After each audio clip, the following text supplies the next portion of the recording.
Good evening and welcome. So today I'm going to be talking about a film called Shutter Island, which is down as a neo-noir psychological thriller. It came out in 2010. It's based off a novel. It stars Leonardo DiCaprio, Mark Ruffalo, Ben Kingsley and Michelle Williams. Big gripe I have with DiCaprio, I'm just going to get out there, is that it seems like he plays the same kind of character except for he's set in different scenarios. So we see this in The Wolf of Wall Street, Revenant, we see this Once Upon a Time in Hollywood, various different films that he does. One film that I always remember him doing, and I think it shows such a great acting range and emotional range, is The Basketball Diaries. He is about 16, 17, maybe 18 in this film. He's a young kid, and there's a scene at the end which is absolutely heartbreaking, and if you haven't seen it, go watch it. But the switch in emotions, the switch in vulnerability is just fascinating to watch, and it's such a great scene between him and his mother. But to get back to this film, it is Shutter Island, 2010 it came out, directed by Martin Scorsese, probably one of the great directors of any generation. Weird thing about this film is, and the thing that I noticed is, normally Scorsese is very clean in the editing, he's very clean in the way it's shot.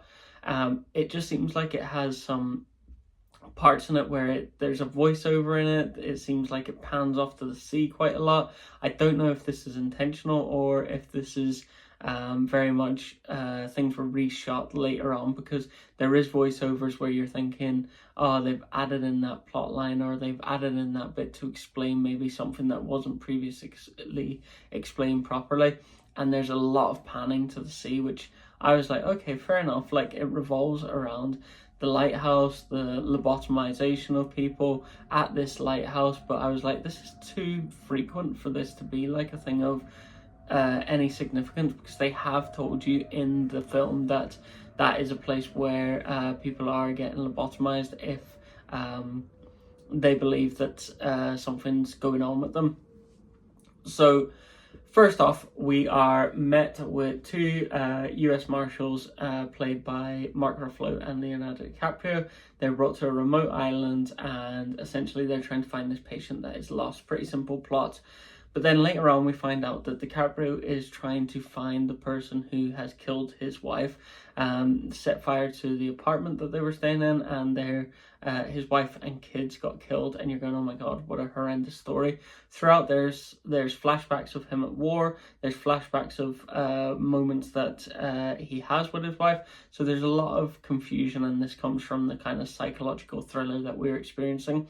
I loved about this was that you never knew who to kind of pin your hopes on, pin your trust on, because there was Ben Kingsley, who's the psychiatrist. There was another woman who was the psychiatrist, I believe, that he was talking to in the cave about various different things, such as it being kind of like a social experiment. Mark Ruffalo's character, you don't know where to believe him in certain instances, so it's very hard to kind of know where the truth is coming from. And you're going from the viewpoint of DiCaprio, so it's very encapsulating that way, because DiCaprio doesn't bring a lot into it at the start, because you don't know his background, you don't know why he's having these hallucinations, why he's having these flashbacks. Are they hallucinations? Are they flashbacks? So nothing's really answered until later on, and this is the great thing that kind of unwinds in regards to this film. It's brilliantly acted. I think DiCaprio, Mark Ruffalo, even though I was saying about the gripe about DiCaprio, he is great at playing himself. Mark Ruffalo is usually very good. Michelle Williams is usually very good. And Ben Kingsley is obviously usually very good as well. Not a lot of vocabulary in regards to describing their acting, but they're just solid actors. They go get the job done, all that kind of stuff. So the acting is very good in it. Plot lines is confusion, but I like where it starts to unravel. And the harrowing thing that we all see is, and this is where it's centered on, is that he has killed his wife, because she had said numerous times, you know, I can't go on, I can't do this anymore. And she has ended up drowning the three kids that he has, and he's ended up killing her. And it comes to him, and this is what the whole social experiment has been revolving around. Can we get DiCaprio's character to realize that it isn't someone else that has killed his kids? It didn't happen in an apartment, there was no fire, he killed his wife. And there's this great moment of realization that DiCaprio does it, and you're like, wow, this is mad the way this has turned out. He's actually admitting that he's done it. He can realize that, you know, this is actually what happened. She killed 3 of my kids. I've always blamed myself for this happening because she said that she wasn't mentally well, that she shouldn't be here. I think he saved her a few times, and he feels responsible for the deaths of his kids because without him, she would have killed herself and he'd still have the 3 kids. And obviously he loved her, so he ended up killing her. It's a great little plot twist. I was like, wow, this is fantastic. Great way to kind of end it. And then we have the thing of Ben Kingsley characters like, great, we've been running this social experiment for 2.5 years. We just need you to say all this information tomorrow. It's like, yeah, no worries, this is perfect. I'm going to say that tomorrow. Roll forward then tomorrow, and there's this iconic scene, and I have to mention this, where DiCaprio and Mark Ruffalo are sitting on the seat. They're both smoking, and Mark Ruffalo turns to Ben Kingsley, and Ben Kingsley's just waiting there just to kind of go, you know what, we've got the guy who's admitting to the murder. And Mark Ruffalo turns and goes, you know, it's so great that you decided to admit that you know what had gone on. He's like, what are you on about? We still need to catch this guy who's killed my wife, and I think for the patient that she'll be found here. And then Mark Ruffalo just basically signals to Ben Kingsley, the psychiatrist, no, he's gone back into this relapse thing.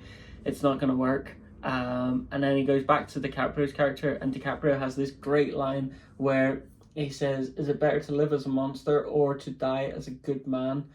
And I was just like, wow, he knows what's going on. And I know there's the, does he know, does he not know? Has he relapsed? Has he went back into the same thought pattern that he's chasing down this guy? He doesn't realize that it's him who killed his wife because she killed the 3 kids. And I'm like, no, he totally gets it. He knows what happens. He has the understanding, because he goes, to live as a monster or to die as a good man. So he knows that he's constantly going to remember these things of what a horrendous thing he done. So he's the monster, or to live as a good man. So he's essentially going to be lobotomized. He's not going to have any memory of what happened, and he's going to live his life as a good man, live as if he is a good man, because he won't remember any of the horrific things that he done. And that's my thought process on Shutter Island.